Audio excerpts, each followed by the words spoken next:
Dar įdomus vienas toks ant medžio augantis grybas, dar vadinama kaip čiaga arba beržo juodgrybis. Dažniausiai ant beržų randam. Būna va taip užauga, toks tamsus grybas. Bet jį nulaužus, jo apatinė dalis tokia įdomi, tokia keičianti spalvą.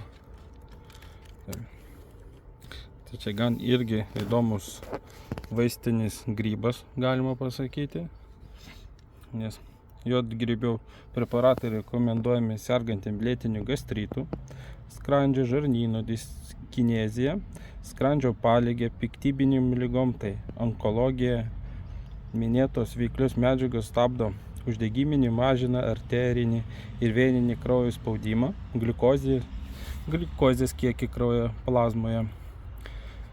Organizmas skatina sąnariuose susikaupusius druskos pasišalinimą, stiprina labai imuninę sistemą.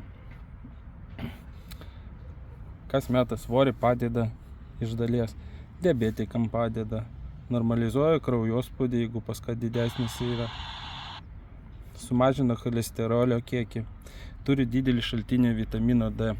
Tai va šitas grybas labai faina vartoti žiemą, nes pas mus kaip saulės trūksta Lietuvoje žiemą, tai jisai labai mūsų organizmui priduoda daugiau vitamino D kaupimo.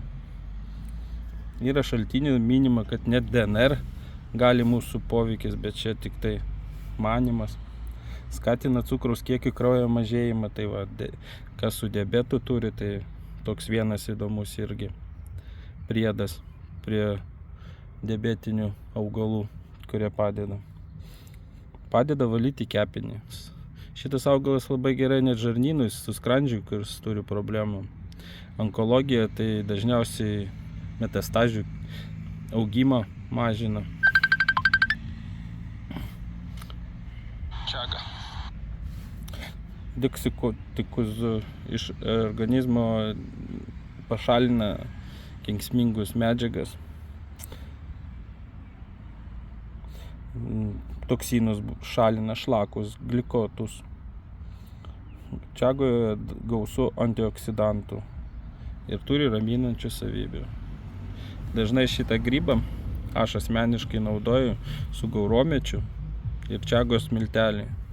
Dažnai žmonės, kas turi tokių ligų su onko, tai patariu juos vartoti.